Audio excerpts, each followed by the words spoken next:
Now, Let's just see if the YouTube will work. Yes. Can I close these? Okay. Yes, and perfect. volume's off. Is that mute? Okay, Yes, perfect. it's Okay, go muted. back to the original. Okay, now All right, find your great. participants. She's Oh, she's there. And Okay, there. so now go Hers is there. here. Co-host, you got it? oh, my co-host. Yes. Yes. Yeah, I think we may have been on the wrong link or It's okay, something. we got it. It's okay. We figured it out though. We figured it out though. But just Well, remember, everybody's in. Yes. Yeah. All right. Okay, are Well- we here? Are we good? Yeah, Yes, we're trying to get your camera to work. Will it work? Yes. On your end, you should be co-host. Okay, so I should be able to share. Let's see if we can get this going here. Should we still ask the question? Yeah. Okay. So we just want to ask a couple of questions before we begin. Let's let her get her camera. But yeah, as soon as your camera's up. Okay, do you have my camera on? We cannot see you right now. You should be. Let's just double check. Yep, your co-host. There we go. How's that? Yes, Yay! perfect. You can Okay. see. Great. Now Okay. I need to just start the presentation and make sure I share the right Do screen. you have any video in No. your presentation with sound? No. Nope. No, Okay, nothing with perfect. sound. Okay, Okay. we're gonna ask you some questions. Yes, so Okay. now we're just gonna ask some questions. So first off, are you okay with being recorded and live streamed? Oh, yeah. Okay, great. And how would you like to handle Q&A? Would you like Oh, to read the I don't either way. If they Okay. want to jump in, if you feel like that's a good way to do that, that's fine. Do you see me sharing a screen right now? Yes. Yes. Okay, and does it show the invitation for the panel Yes. email? Okay. Mhm. Now let me make sure that I can do this. I want to make sure I'm showing the right thing. Oh, now you're going to see the wrong screen, aren't you? It's okay. You see my stuff. So Mhm. let's get that taken off. Let's fix the share. All right. And let's share. I didn't know which screen that was going to come up on. Let's see. So I want to share this one. Perfect. And then Okay, so we got that. And now if I go to from the beginning, do you now see just the screen? that's not dirt. Yes. Excellent. Okay. So And then just to let's- ask, sorry to interrupt, but That's okay. would you like us to introduce you or would you like to introduce yourself? Do you have a preference? That's up to you. Do you guys want to practice or do you want it for me to be the thing? Honestly, it's really up to you. We could do it, you could do it. Just if you do want us to do it, like, could you please let us know how to pronounce your last name correctly? Oh, of course. So my last name is Gerdts. So Gert. it's gonna be Okay. cat like a cat, Uh-huh. Yeah. like meow, and then Gerdts. All right, great. Well, we're very Okay. happy to have you. And so, Good to be here. yes, so I'm Amelia. I'm Nathan. And yes, Hello. and hello to all of our viewers, everybody who stopped by today. We're so happy to have you guys. And yes, we're just gonna give it away now to Kat Gerdts. Thank you so much. Okay. Well, good morning. I am really excited to be back. Last year we talked about water, and this time we're going to switch over to soil. My name is Kat Gerdts. I am with the Conservation District, the Soil and Water Conservation District of Kane and DuPage County. So let's go ahead and get started. We're going to talk about soil today. Exactly what is it? Where does it come from? What does it do? So let's dig in. Soil is not dirt. It is an ecosystem. Let's talk about where it came from. And that story is going to start a long time ago. Leonardo da Vinci, whom most of you may have heard of, is allegedly said, "We know more about the movement of celestial bodies than about the soil underfoot." But we are learning more every day. Under our feet, right here in northeastern Illinois, so here we are, Elgin. If we cut away the soil beneath us, we see that it is a diverse collection of matter, air, water, and organisms, all layered up under our feet. And like we talked about last year, these are the aquifers that we have layered in the soil right under our feet here. So if we take that soil apart, we find these basic components. We've got mineral matter, which is the rock particles that come from bedrock and weathered rock. There's air actually trapped in pore spaces between that solid material. Then we've got water, also found in those pore spaces and in the aquifers layered into the soil. And then there's organic material, and that starts with a thing called humus, which is not something that you dip your chips in. It is a black sticky gel that's produced from decaying plants and animals. We also have living organisms in there, earthworms, beetles, fungi, bacteria, and even more. How does that all come together then to make soil? It's under our feet. We know what the components are. 5 factors combine to form that soil. We start with the parent material, that bedrock and the rock that's going to weather to make the solid material. If we add the topography that soil is going to be built in, that is going to significantly impact how it will be formed. We add climate. Is it dry and cold? Is it wet and hot? That's going to also affect not only how the soil is formed, but the kind of soil that is formed, as well as how long it takes to form the soil. So time is our final factor.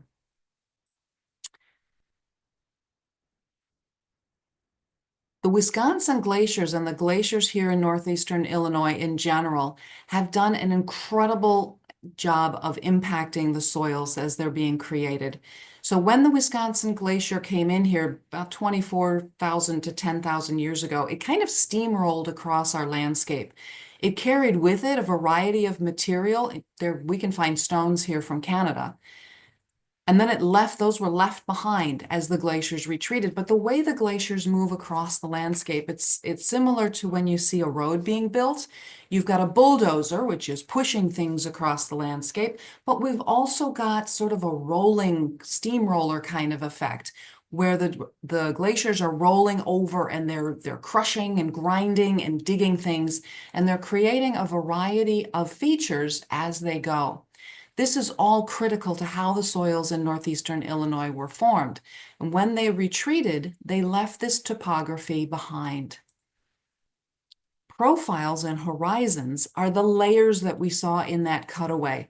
And this is where that broken down parent material and all the organic remains that cover the bedrock, including those glacial deposits, create layers. It's like a layer cake. If you like chocolate layer cake, here's your layer cake under the ground. That very top layer that you see there, that's going to be your humus up on top with your topsoil beneath, and that's where the plants are going to grow. Beneath that, we're going to jump into the alluviation layer. There's their subsoil, the parent rock that was part of creating that soil that's moved up to the top, and the bedrock that it all sits upon. So the depths of each horizon is going to vary among the different types of soils, and they also create libraries for history. Past climate cycles, vegetation growth, and the rise and fall of civilizations are all recorded in these soil layers. So just for a quick review, over time, we have bedrock that begins to disintegrate, organic material that is incorporated into that disintegration. It layers out into horizons, and then we develop those soil structures that will support that vegetation up on top. Weathering is the physical or chemical breakdown or change of objects due to weather conditions. And this is highly impactful on how soil is developed. And it can come from wind, it can come from water, and it can come from temperature. But it does not actually move things to a new location. It just creates soil on site. Now, related to that temperature is something that we deal with here in northeastern Illinois quite a bit. Frost. We just came through a week of really cold temperatures. When water seeps down into the cracks in rocks, it then expands as it freezes, and it enlarges those cracks a little bit every time. As the ice melts and the water evaporates, the rock is left just a little more porous, and over time, that rock will fracture and crumble. That's parent material becoming soil. Erosion is also a critical aspect of how soil is not only created, but also moved around. Soil is actually transported away from its place of origin, and it can be deposited elsewhere. Gravity, wind, ice like the glaciers, and water are the aspects of erosion. We'll revisit erosion a little bit later. Here is all the different types of soils found around the world. We classify soils by texture, color, and composition. There are 12 orders of soil taxonomy. In Illinois, we have 5 of the 12 orders. There's alphasols, which live in the woodlands, mollisols, which are prairie soils, entosols, this is a newly discovered soil, inceptisols, there's very little of that, and histosols, which are wetland soils.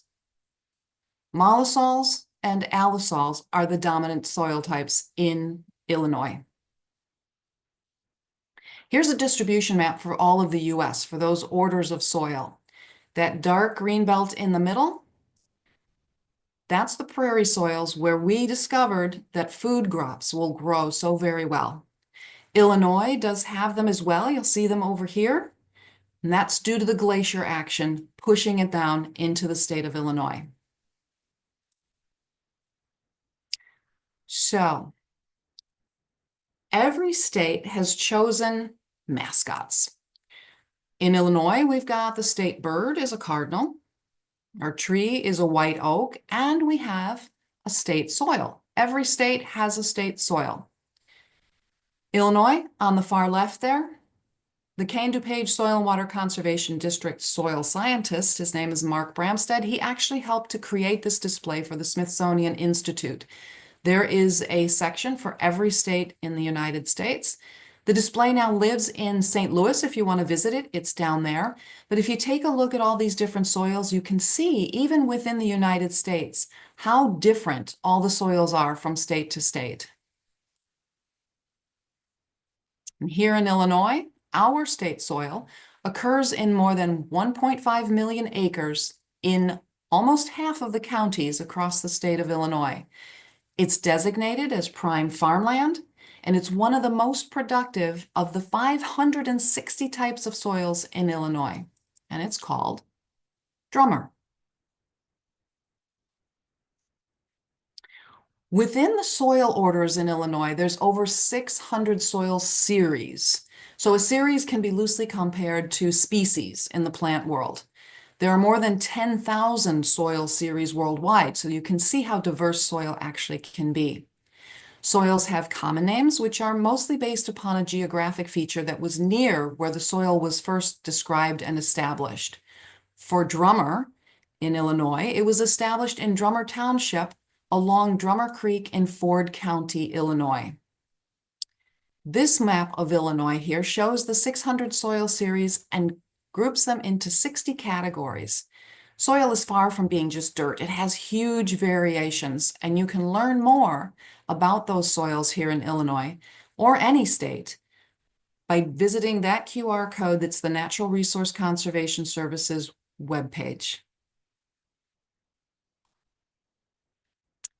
Well, what makes soil prime when we say that it's for prime farmland? Life. Life is what makes soil prime. Soil supports an incredible diversity of life.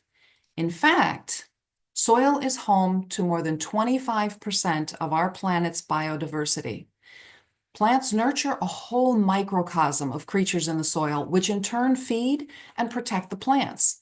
This reciprocal community helps keep soils healthy and fertile. So here's a peek under the surface. So how does this plant microorganism partnership play out? It's called nutrient cycling. Plants use the CO2 in the atmosphere to make sugars and proteins, some of which they pump out through their roots, which feed the soil microbiome. And in turn, those microbes feed on the roots, residues, and organic matter. Nutrients are released into the soil for the plants to take up through their roots.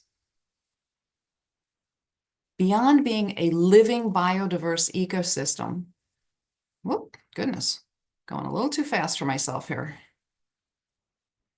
Nope, nope.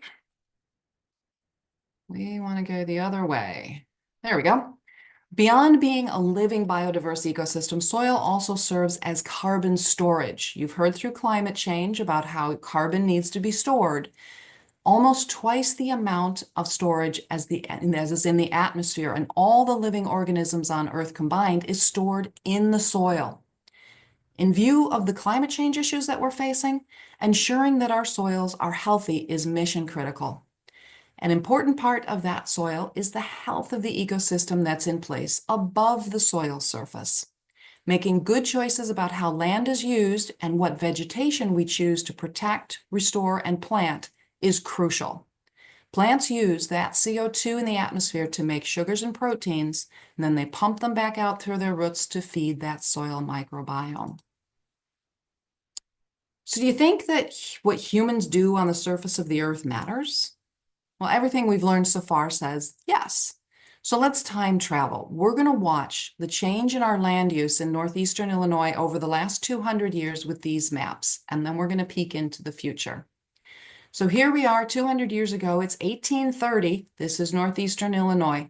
This blue hoop over here, that is Lake Michigan, and this little red dot right here, that is the city of Chicago in 1830. You can see the light green is all the prairie land, and the dark green is the forest land. The blue, the dark blue, is wetlands. So let's jump forward to 1900. We see a pretty significant change here. All the prairie is gone, and it has been replaced with agriculture. And Chicago's growing up a little bit. We're seeing some urban sprawl there. Just for comparison's sake, let's go back to 1830. And now let's jump back forward to 1950. Agriculture still the primary land use, but Chicago is sprawling out pretty significantly. When you have urban sprawl, you're creating a land cover which is not permeable. It does not allow water to percolate into the soil. So this is creating a very different way for the water to move across the landscape. If we jump forward to 2000, we see that we've had a very significant increase in Chicago's landmass. Now, if we look into the future, this is what we anticipate for 2030. So you can see that our use of the land has made a significant impact on how the water travels across the land and on how the soil is being taken care of, or in reality, not being taken care of. Just for us to remember, let's go back 200 years. There's what it was like in 1830, and this is what we anticipate in 2030. It's pretty dramatic. What are those impacts on the soil when we change them by removing the prairie and by putting in urban development? Well, if we look back in the 1930s, you may have talked about this in history class. Settlers moved into the Midwest because it was such a green and lush environment. They decided this is a great place to build their farms, and they removed the native prairie plantings and planted crops. But crops only cover the ground for part of the year, so the soil is left exposed. In the 1930s, there was a drought that killed off even those crops that they had planted, and the soil was left exposed for months. Along came the winds, and they picked up that soil from the ground. Remember, we talked about wind being a force of erosion, and it pulled it from like Oklahoma, and it dropped it over in the eastern seaboard. People realized that that was a huge problem, and they called for help. The federal government responded by creating the Soil Conservation Service, which is today called the Natural Resources Conservation Service. And they have produced different practices for farmers to help protect their soil and water on their land. Soil and Water Conservation Districts, what I work for, is a local partner for the NRCS. We are a locally organized and operating unit of government, and we function actually under state law to help with the soil, water, and related resources within our district. And here's the team that works for you in DuPage and Kane counties. Soil and Water Conservation Districts, SWCDs, there's 102 counties in Illinois, and that's how we developed our boundaries for our districts. The first one was formed in 1938. And there are 97 of us in the state of Illinois. Some of the counties were formed together, like Kane and DuPage was, so there's fewer districts than there are counties. We are a partner for conservation with the Illinois Department of Agriculture. Again, that partnership with agriculture so that we can protect the land that is using the soils. We have 5 directors that are elected to our board, and we respond to threats to the land's natural resources and landowners' resource concerns. Our mission, which we have chosen to accept, is to promote sustainable agriculture and sustainable urban development. It's really easy to see how soil is important in agriculture, but it also factors into urban development. Soils support our homes, our buildings, the infrastructure. It's actually built upon the soil. And the type of soil and its load-bearing capacity has to be considered when doing construction. So whether we're growing plants or we're building things, we need to think about the soil that we're using to do these things. We can do that in 2 different ways. We can be egocentric, which means that we impose ourselves upon that landscape, or we can be ecocentric, which means that we work within it. Aldo Leopold, who was an environmentalist, said that we abuse the land because we see it as a commodity belonging to us. But when we see the land as a community to which we belong, we may begin to use it with love and respect. So what can we do? Every day, there's things that we can do within our very own spaces to make a difference to our soil and to our water. For example, we can build eroded shorelines with a non-native monoculture on its shores, or we can put in native plantings and stabilize those shores to prevent soil erosion and sedimentation in the water. We can do different ways of construction. Instead of diving right into the water, creating a muddy, polluted mess, we can create a protected work area that prevents water degradation and sedimentation from soil erosion and disturbance at the site. In our own landscapes, we can create a non-native monoculture with turf grass, or we can create a vibrant native ecosystem, stabilizing the soil, improving water infiltration, cleaning that water as it infiltrates, and supporting that in biodiversity of living organisms both above and below the soil surface. Here's an example of using native plants to stabilize soil. On the far left here, we've got turf grass. You can see that the root system on this is pretty minimal, so we wouldn't expect that to do a whole lot for stabilizing the soil or for bringing water and nutrients down into the soil. All of these native plant examples over here, you can see how deep their roots flow and how deep they're going to take water and nutrients down into the soil. Studies have actually shown that having turfgrass lawns actually produces 3 times as much runoff as these deep-rooted native plants. And that runoff can carry soil and pollutants into our waterways, which is where we play, where we drink. It's an important resource that we need to protect, as well as the soil. On the agricultural side, we talked about nutrient management. There's no regulations that impose fines or force farmers to meet any of these standards. These are voluntary practices that we help farmers to implement. When they use nutrient management studies, they do soil tests and apply only the chemicals that they truly need. Cover crops will keep the soil protected between their cash crop plantings and prevent another dust bowl.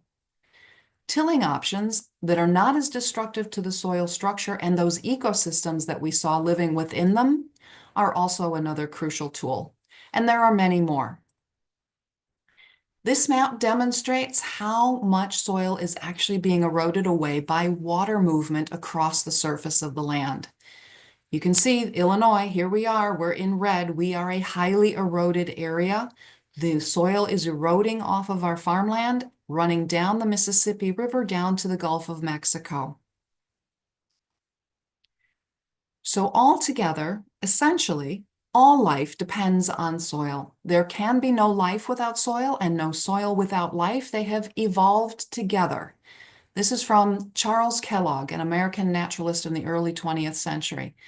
What can we do? The principles of soil health. We can minimize disturbance, maximize living roots in the soil, maximize the soil cover above the soil, so that means keeping plants growing in the soil as much as we can, and maximizing the biodiversity of what we put on the soil. We don't have to do this alone. We've got partners out there.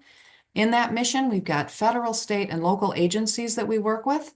municipalities, communities, organizations, and people like you and me. When you're out there looking for a job, future you, there's many career options existing directly impacting water and soil conservation and restoration. And you can add being water and soil smart to any job. Here I've got a few fun websites that you can play on. There's some games here. There's some fun information.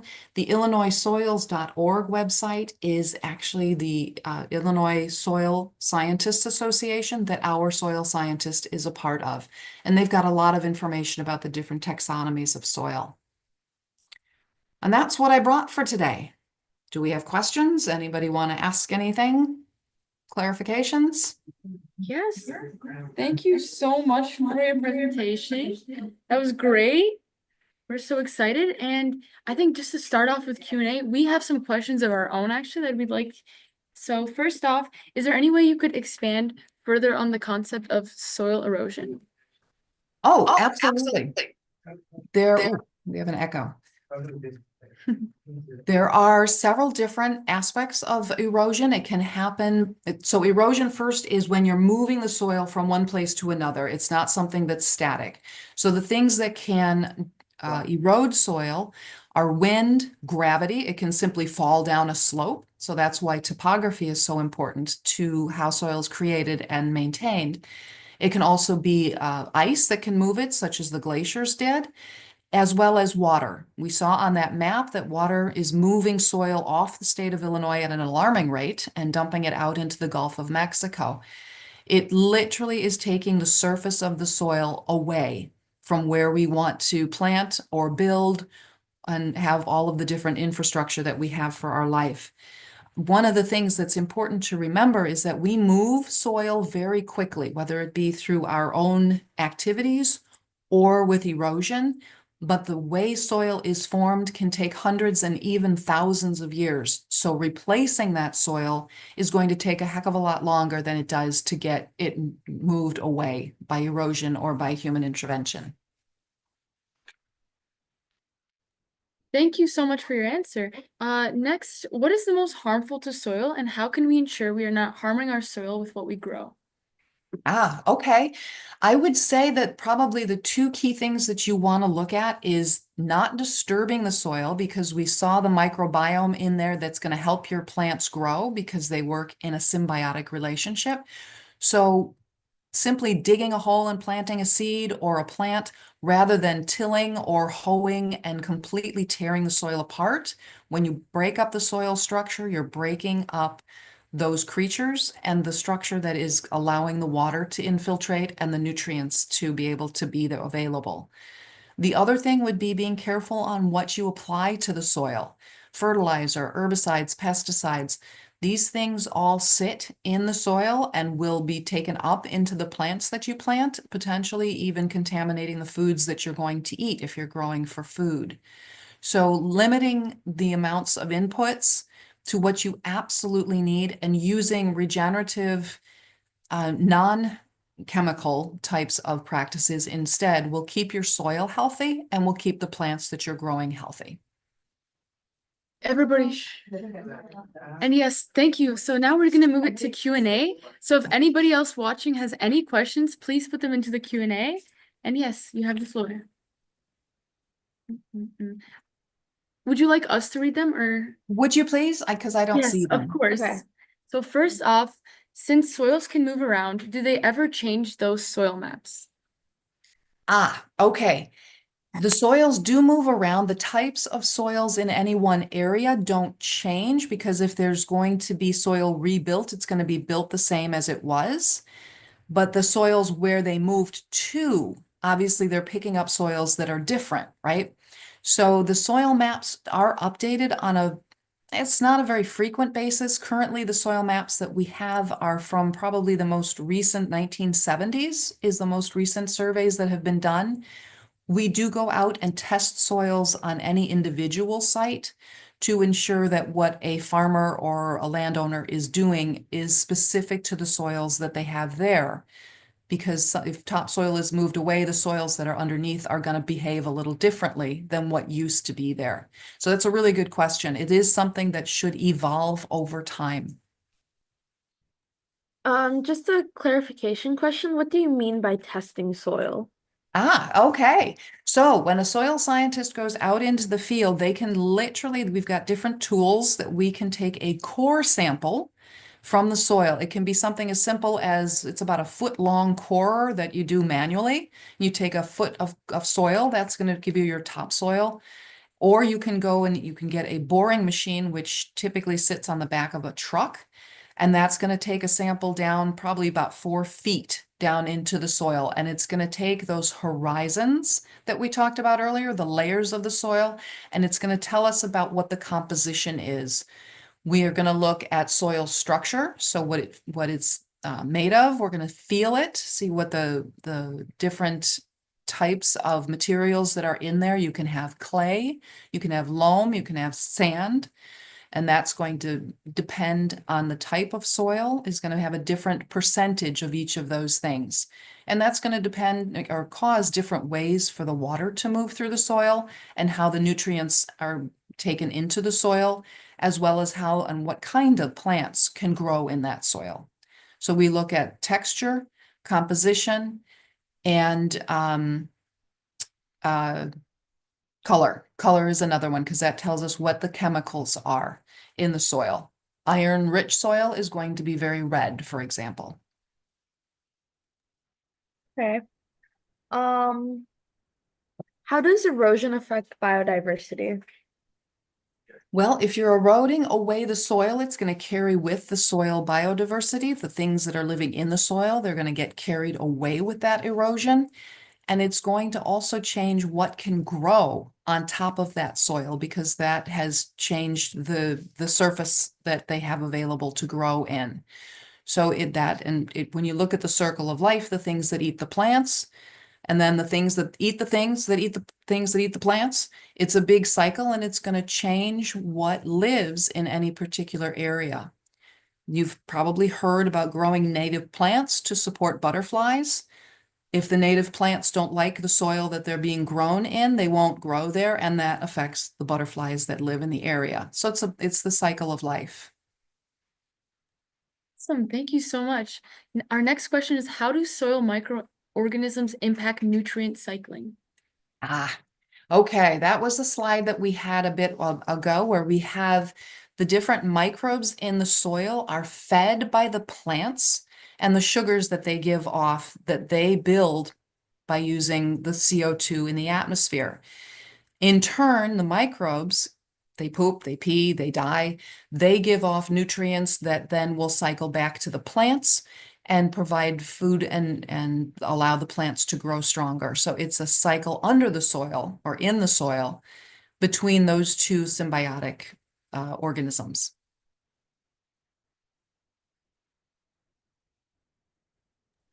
Okay, thank you so much. Our next question is, what can we do to protect the soil? Mm. Do as little as you can to disturb it where it's at and keep it as clean as you can. Make sure that you're not using a lot of chemicals when you're around your soil. Something is even as simple as don't let your car sit on the soil and drip oil into it because that's a pollutant. Or using fertilizers. You want to limit your fertilizers. You want to limit your pesticides and herbicides. You want to keep the soil covered by keeping plants growing in it as much as you can. Don't leave it bare because if it's bare, just like in the Dust Bowl, it can blow away, it can wash away. We want to protect it. So keeping plants in the soil and keeping chemicals out of the soil and making sure that you're not busting it up and breaking up the structure of the soil too much. Okay, I was just wanting to veer off a little bit from our Q&A, and I had a question of my own because Okay. in our class we were able to we collected soil samples and then we later were trying to determine what soil it is. So I guess my question for that is, how is soil standardized and how can we ensure that like what one person defines as gritty is now what another person defines as something else? Absolutely. If you go out to the soil scientists website, and I'll throw that back up here, that one down at the bottom there are some great tools for making those assessments. They've created charts that it is a bit of, everybody's going to think something's gritty a little differently than somebody else will, but they have charts that will define the percentage of how much of this, how much of that. And there's several different tests that you can do. There's a jar test with um, putting water into a soil sample, and it will then layer out and show you how much of each different kind of component is in that soil. The rocks and pebbles and sand will sink to the bottom. The silt and the loam will come up to the top. So you can define it by how big those bands are. You can also do a ribbon test with your hands and actually feel the texture of the soil and determine, is it sticky, is it slippery, is it gritty? And there's a chart that allows us to categorize those different things, and percentages will determine what type of soil it is.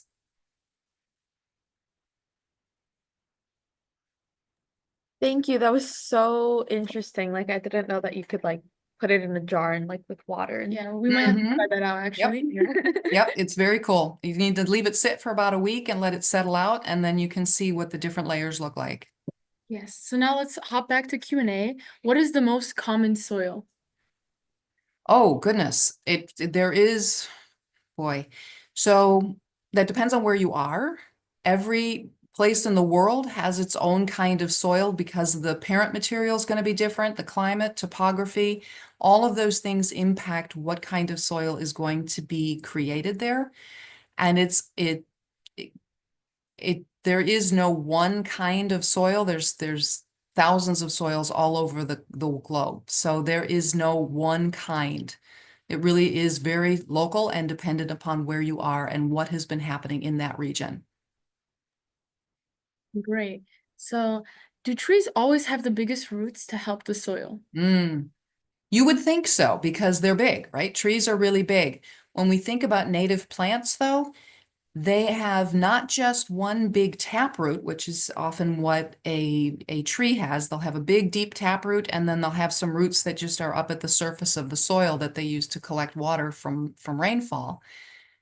But when you think about native plants, in that same space as that one tree, there can be hundreds of native plants, some of them with roots as deep as 15 feet. And they have a lot of little micro roots on them. So when you think about the surface area that will be sequestering carbon, moving water and nutrients around in the soil, and also holding on to the soil with all those little roots, the native plants actually do a better job than a tree does because of just the way the two different roots are built. thank you.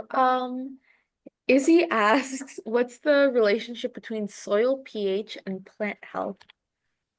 Different plants want a different kind of acidity in their soil. So that is one of the chemical compounds that we can test for to see what kind of plants should be grown in that kind of soil. For an instance, evergreens like an acidic soil. So depending on what you want to grow, soil testing for pH is a really good idea to see if your plants are going to like that kind of environment. I guess to just expand on that, what soil is the best for planting? Depends on what you're growing. Again, if you're going to grow evergreens, you're going to want something that leans more into the acid. If you're growing for food, drummer soil is a great. You're going to want that silty loam. It's got the right kind of composition for growing food plants, which is why it's considered prime farmland soil. You can grow in just about any kind of soil, and amending soil with something like compost is a great idea. By adding organic matter to the soil, you create an environment that plants are going to be happier in, and it can break up even the most solid clay soil and create something that's going to be much more friendly to growing plants. Thank you. Kind of expanding on like the my God, I just forgot what it's called. The idea of soil? Or like... No, sorry. That's okay. What are sustainable practices for maintaining soil fertility? Definitely want to make sure it stays in place. So we're going to prevent erosion either by wind or by water by keeping plants growing in that soil so that it stays in place. Limiting inputs, not putting in a lot of chemicals, so we're not actually creating a toxic environment. And we're going to want to not break the soil up. If all of those things are going to allow the soil to be as healthy as it can be, which will make it very fertile to grow in. Okay. So do you compost? And if you do, what's the best way to get started? Composting is actually a terrific way to amend your soil, and it's something very simple you can do at home. If you have even a bucket you can compost in, you will need to make sure that you have what's called green and brown matter. So green matter would be anything coming out of your kitchen and any green things coming out of your garden or your yard. So things like grass clippings would be a good thing. Brown matter is going to be things that are, you think of them as dried out. So like dried out leaves in the fall are going to be brown. You can even take cardboard if it's clean and put that in there. Paper that's clean, it can go in there. There's a significant number of things that you can take from your household that can be composted, but you want to be careful not to put things in there that are like meat. You don't want to put meat in there. You don't want to put dog poop in there or cat poop. You don't want to put oily things in there, no grease. And then you will make sure that it stays moist. Keep it in an enclosed environment so it gets warm. And then you want to stir it. And you can do that either by tumbling it or by stirring it with like a pitchfork or something like that. And there's a number of different ones that you can buy. There's containers that sit still, and there's ones that are on pivots that you can rotate, so you can just tumble them to shake them up. And then there's the 3-compartment method, which you need a little more room for, where you're actually going to build 3 bins, and over time you move the compost from one bin to the next as it starts to mature. Once it's all cooked up and nice, and it'll look just like really nice, healthy black soil, you just incorporate it into wherever you want to plant, and that will help to add organic matter to your soil. Okay, and as before we continue, just thank you to everyone who's been submitting questions. We really appreciate it. So keep flowing in the questions because it seems our wonderful presenter really has an answer for anything. So Oh my God. yes, go ahead. So, okay. So what would happen if we don't have government agencies such as the soil and water districts? We provide a lot of guidance for people just like today. You know, people are not experts in soil, so how would they find out things? So what we do is we literally go out into the field. We work with farmers, we work with construction sites, we work with other landowners to help them understand the best things to do on their land to help to maintain the soil and the water. We will answer any questions from anybody. You can call into our office. So we provide a critical service for as a resource, just as a resource right in your local community. We know about the soils here in Kane and DuPage County. We're not in, say, Washington, D.C., where we don't know anything about the soils here in Illinois. Okay, a question from the 4th grade Ignite. How do you make soil fertilizer? Compost is going to be your best way. That's going to be taking organic material and allowing it to decompose and then incorporating it into your soils. It's better than a chemical application because it's all natural materials, so it's better food for the plants. If you use a chemical fertilizer, you will see that your plants will, grow, but that is an artificial sort of short-term solution. But if you make for soil that's healthy, then that is a long-term solution that will support your plants for a long time. How can soils be different colors, and are certain colors more fertile than others? Chemical composition. So as I said earlier, iron will make soil red. A lot of what is called humus, that organic material, which is what you would create when you're making compost, that will have it tilting into the black. It really is about what the parent material was originally and then what has been added to the soil in organic material over time, and in what kind of environment. Is it wet and hot? Is it cold and dry? Those are going to create different kinds of soils, and that chemical composition that it's made up of will change its color. Fantastic. So do mammals have any effect on soil? Oh, of course they do. When you think about mammals, they walk all over it, so they're doing walking on the plants that have died. They're incorporating those dead plants into the soil. They're pooping on the soil, they're peeing on the soil. When they die, their bodies devolve again into the soil. All of these things are adding organic matter, and they also help to incorporate that into the soil. If you think about, say, a mole digging a hole down into the soil, that hole, he's going to carry organic matter down deep into the soil, and he's also going to bring moisture down into the soil. So it's a circle that everybody works together to keep the soil moving healthy. Um, okay, someone said, I've seen farm fields where corn is tall in some spots and super short in another area. Is that weird soil or something else?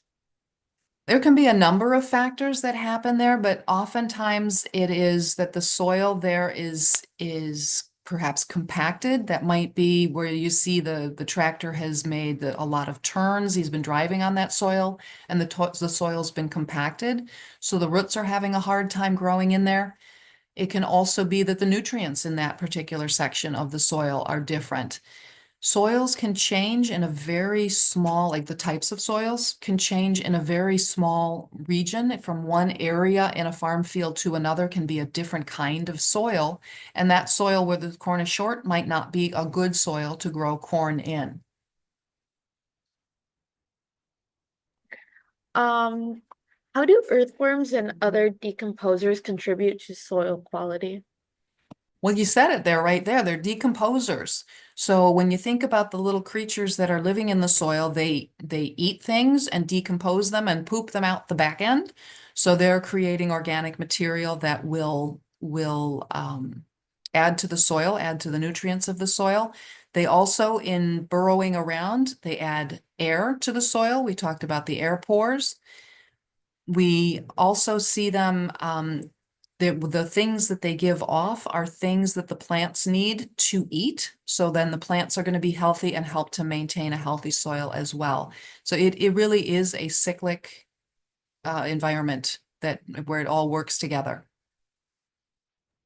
Great, thank you so much for answering all these questions. So That's if we great. think of the desert, like how can we ensure that the soil is sustained to its vegetation with it being so dry in the desert?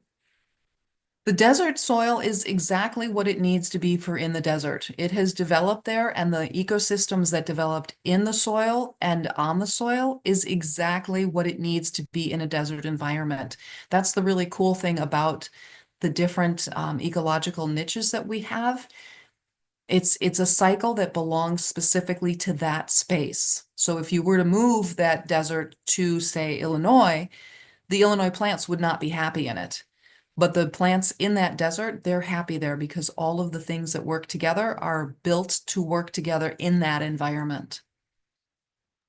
Okay, and kind of to add on to that question, what minerals and organic matter are found in desert soil, and how do different desert soils support plant life? Well, they support plant life just like they do anywhere. The plants have evolved to utilize the nutrients and the chemicals that are in that soil specifically. So having evolved together, they work together just like soils anywhere else. How can we, what are they made of? I don't know. We don't have any deserts here in Illinois that we work with, so I'm not sure what they're composed of. Some of the websites that are up on the screen right now, you can actually look at the soils in different parts of the world, and it will tell you. Web Soil Survey is one of the NRCS's tools, and that is someplace that you can go to take a look at what the different soils throughout the United States are like. Great. So in terms of invasive species, how do invasive species have an effect on soil? And is it possible that not all of the effects are negative? Okay. That's an interesting question. So invasive species are plants, or well, any kind of invasive species. How do they impact? So let's talk about plants specifically. Um, Invasive plants are considered invasive because they push out the native species that exist today in that space. So they're taking away, when you think about the cycle that we talked about, they're taking away space from the plants and the animals and the microorganisms that should live in that space. Thereby, they're disrupting that cycle and are creating a different kind of living environment in which the native plants can't thrive. So if there are no native plants that support the monarch butterfly, for instance, then the monarch butterfly will die off in that area. So that's uh, also true of the organisms in the soil. If the soil organisms are specifically developed and have evolved to work with the native species that are in that area, and you plant invasive species, those microorganisms are going to die off. It's all a cycle. You got to think about the cycle. Now, could they be not negative impacts of having an invasive species in place? Well, from a fundamental standpoint, you could argue that having a native plant, for instance, at least you have roots in the soil and something covering the soil. So it would help to prevent erosion and it would potentially help with water infiltration, but it wouldn't be a healthy ecosystem. So yes, you have some positive impact, but primarily it would be disrupting the ecosystem that's in that space. Thank you. In cities where buildings once existed that they tear down the buildings, how do they make soil unstable for something other than another building? Usable, sorry. So if we were to take down a building and cart away all the stuff that was there, and we have a hole in the ground, is that what we're looking at? Then, I mean, ideally, you'd want to fill it with the kind of soil that would have been there originally and allow it to return to its original state. Wonderful. So in terms of weeds, how exactly do they affect the soil? And is there ever a reason we shouldn't pull them out? Weeds. Well, what's a weed? I mean, we have to define what a weed is. A weed typically is something that we as humans have decided doesn't belong there. Like we don't want it growing there. Um, it can be, unfortunately, a lot of people call native plants weeds. And it can be actually rather helpful if you think again that we want to keep roots in the soil. We want to keep a soil cover so that it's protected from the elements. Maybe the weeds should stay there. It's really an aesthetic determination that we've decided that something is a weed. Maybe it's a better idea to just leave them be. Yes. Thank you so much. I actually did not know that. I'm really glad that you answered the question. So does climate change affect soils? And if so, how? It does affect soils. When you think about soils are formed based upon the topography, the parent material, the climate over time.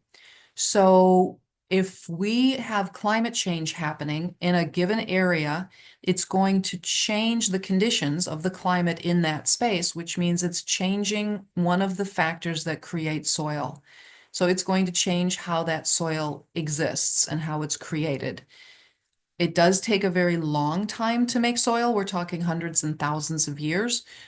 So it's going to have a slower impact on the soil than it will have on the immediate growing things there, the animals and the plants and the microorganisms that are in that particular geography.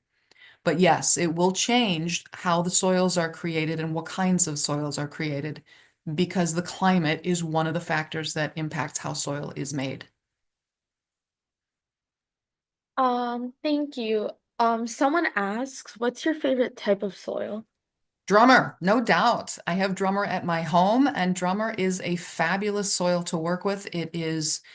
Um, it's really easy to work with, and it grows plants very well. It is very nutrient dense, and it's prime farmland soil, and there's a reason why it's been categorized as that. Things grow very, very well.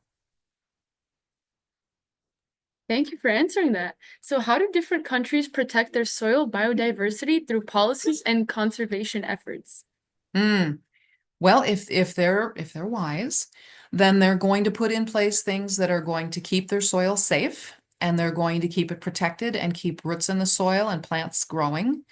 They're going to not do tilling. They're going to not do a lot of inputs.